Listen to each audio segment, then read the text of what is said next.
Ang kwento ay nagsisimula sa isang 30 taong gulang na empleyado na nakaupo sa kanyang mesa upang maglaro ng bagong VR game. Inaasar niya ang sarili bilang matandang lalaki subalit binabanggit niya na kapag siya ay nasa laro, maaari siyang maging bata muli at magawa ang mga bagay na hindi niya magagawa sa totoong buhay. Sinimulan niya ito sa pamamagitan ng pagpapangalan sa kanyang karakter bilang si Earth at lumikha ng pinakamahinang karakter at alam niya na hindi ito sisikat, pero sinasabi niya na hindi siya yung tipong gamer na gustong maging pangunahing karakter.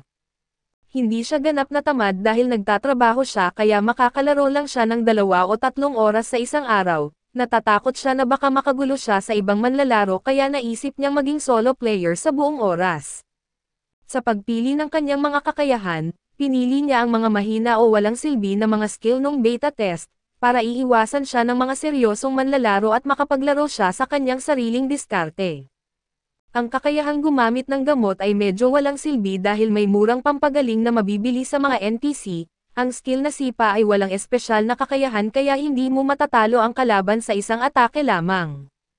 Ang mga pag-target niya sa pana ay hindi accurate, ang invisibility ay may mataas na gastos sa mana at madaling matukoy kung gagalaw ka, kaya hindi ito magandang gamitin para takasan ang mga halimaw. Ang kakayahan ng improved physical skill ay nagbibigay ng bonus sa pamamagitan ng pagtakbo at paggamit ng sandata o sa paggawa ng gamit, subalit maliit lang ang bonus kaya kung gusto mong maging malakas, mas mainam na pumili ng ibang espesyal na kakayahan. Sa pagpili niya ng ganitong mga kakayahan, maaaring nagawa niya ang pinakamahinang karakter sa kasaysayan ng anumang laro, ngunit mas gusto niyang ganito at dahil sa kanyang mga napiling mahihinang kakayahan, iniwasan siya ng ibang tao kaya nakaka-relax siya at makapaglaro ng ayon sa kanyang gusto. Sa wakas, pumasok siya sa laro na tinatawag na One More Free Life Online, at ito ang nagiging pangalan ng larong ito dahil maaari ang mga manlalaro na maranasan ang isa pang buhay doon. Walang pangunahing misyon na talunin ang pinakamalakas na kalaban kaya malaya ang mga manlalaro na labanan ang mga halimaw, maging isang player ka man na magaling gumawa ng gamit, o simpleng makipag-usap sa ibang manlalaro. Sa madaling salita, ito ay laro para sa mga taong hindi masaya sa kanilang totoong buhay at mas gusto nilang mabuhay sa tinatawag na metaverse. Ang lugar ay puno dahil unang araw ng paglabas nito. Bigla ang tinawag ng isang di kilalang babae si Earth upang magbenta sa kanya ng kagamitan, bago pa man siya makalapit ay namangha ang lahat sa pagdating ng ilang kilalang bayani at napansin ni Earth na wala ni isa sa mga players sa larong iyon ang pumili bilang isang archer.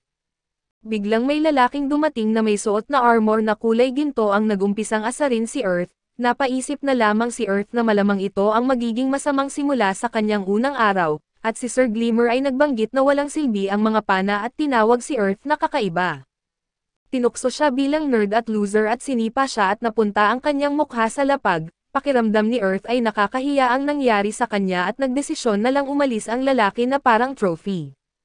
Halata na hindi gusto ng mga tao ang mga archer subalit ayos lang iyon kay Earth, at sa lugar ng pagsasanay ay na-excite si Earth nang makita ang ibang nagsasanay at nagdesisyon rin siya na subukan ang kanyang kakayahan.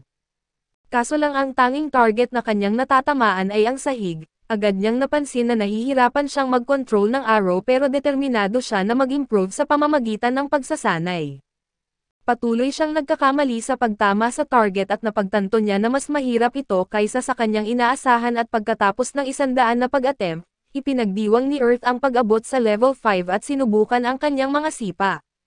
Malakas na ang sipa niya at sinubukan niya ang kanyang hangin na spell at napagtanto niya na mas tumpak ito kaysa sa kanyang mga arrow. Sa lahat ng mga basic na kakayahan na kanyang nakamit ay handa na siya sa kanyang misyon.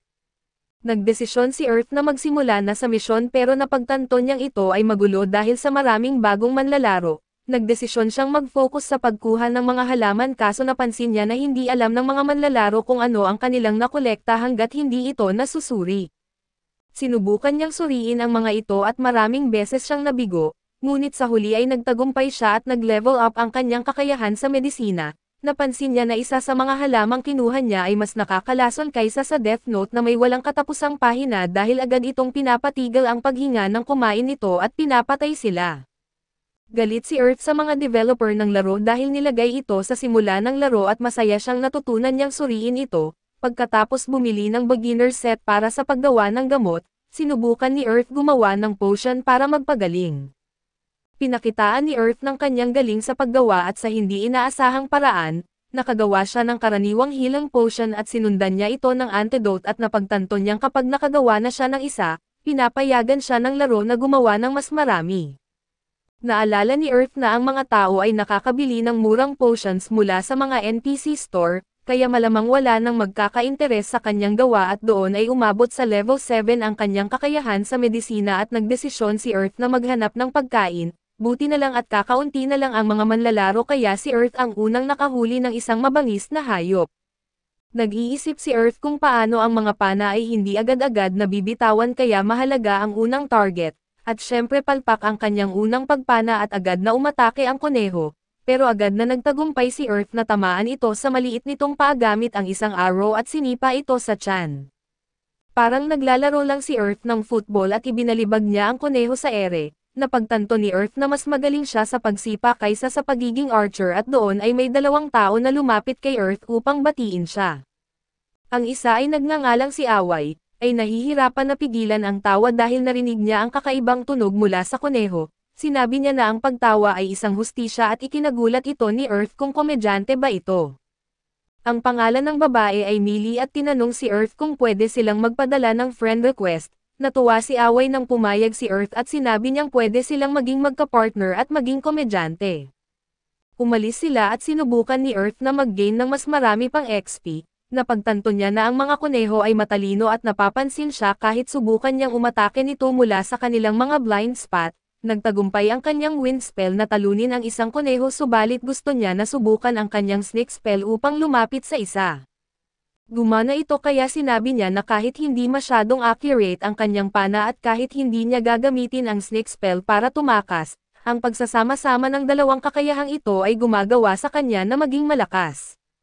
Nag-logout si Earth dahil alam niyang ang mga hardcore na manlalaro ay naglalaro sa buong gabi at kailangan din niya na magtrabaho kinabukasan. Kinabukasan, kumain si Earth ng masamang lasang tinapay at nagdesisyon na gumawa ng kanyang sariling pagkain. Ginaya niya si Gordon Ramsay sa pagseason ng steak at pinirpekto ito.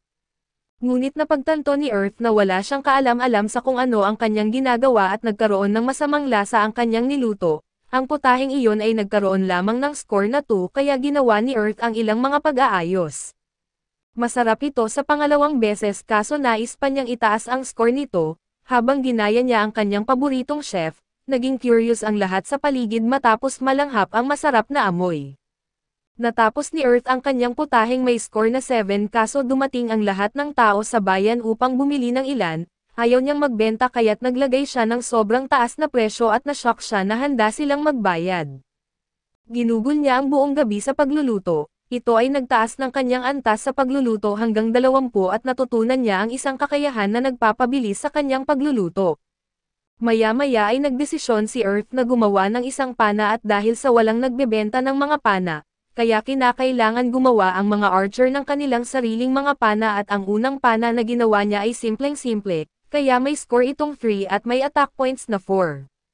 Gayunpaman, ang kanyang sumunod na pana ay may mga pag-upgrade at gumamit siya ng 3 piraso ng kahoy at ginawa itong mas palido, upang magkasya ng mas maayos at ito ay may malaking pagbabago at may attack points itong 12. Sa wakas, binago ni Earth ang kanyang simpleng itsura gamit ang armor at chinek ang kanyang stats, at nagulat sa lahat ng kanyang progress at si Earth ay naubusan na ng pera kaya inilagay niya ang ilang pagkain sa vending machine kasama ang grape flavor healing potion na nais niyang subukan. Pagkatapos ay makikita natin na malaki na ang pinagbago ni Earth habang tinalo niya ang ilang malalakas na hayop, mas madali na ang paglaban gamit ang kanyang sariling gawang pana at mga kakayahang nag-level up. Bumalik siya sa vending machine at nakakita ng ilang sulat na nagpapuri sa kanyang mga niluto, mas maganda ang takbo ng lahat kaysa sa inaasahan niya, ngunit hindi ito nagtagal dahil bigla silang inatake ng bagong sistema. Bumalik siya sa bayan at nakita niya ang lahat na nagkakagulo at naghahanap ang lahat ng mga player na may kakayahan sa medisina at desperado na humihingi ng potion. Naguluhan si Earth dahil akala niya ay maaaring bumili ng potions mula sa mga NPC store. Ipinaliwanag ni Away na ang mga NPC ay nagsasabi na wala silang stock at ito ay masama para kay Earth dahil hihingiin ng lahat sa kanya ang mga potion na iniwan niya sa vending machine. Nangyari ito agad-agad kaya sinabi ni Earth sa lahat na maglalagay siya ng limitasyon sa bilang ng maaaring bilhin.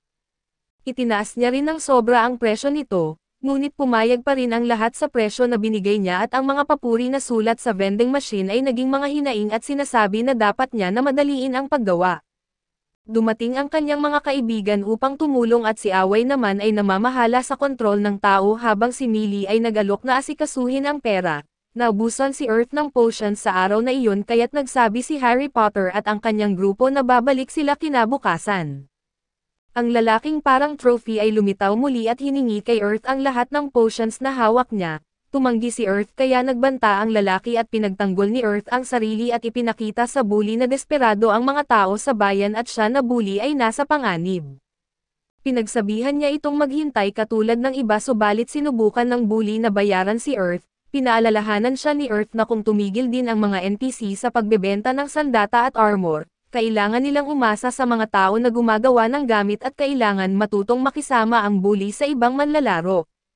Kaso ayaw makinig ng bully at hinamon si Earth sa 1 versus 1 at pinaalalahanan siya ni Away na huwag tumanggap pero hindi papayag si Earth na may magtapang-tapangan doon, tinanggap niya ang hamon at nagdesisyon na bigyan ng leksyon ang kay-abangan ng bully upang hanapin ang pagkakataon na tamaan ang kanyang kahinaan.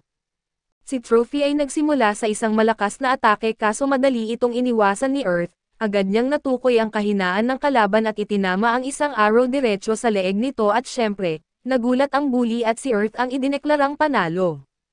Napaka-humble ni Earth tungkol sa kanyang tagumpay at sinabi sa lahat na magkakaroon siya ng mas maraming potions at nag-log out si Earth na masaya, iniisip kung paano naging matagumpay ang kanyang araw at inaakala na malamang ay aalis na sa laro ang mga bully. At dito na rin natatapos ang unang episode ng bagong anime na ito, antabayanan po ninyo sa susunod na linggo ang susunod na episode.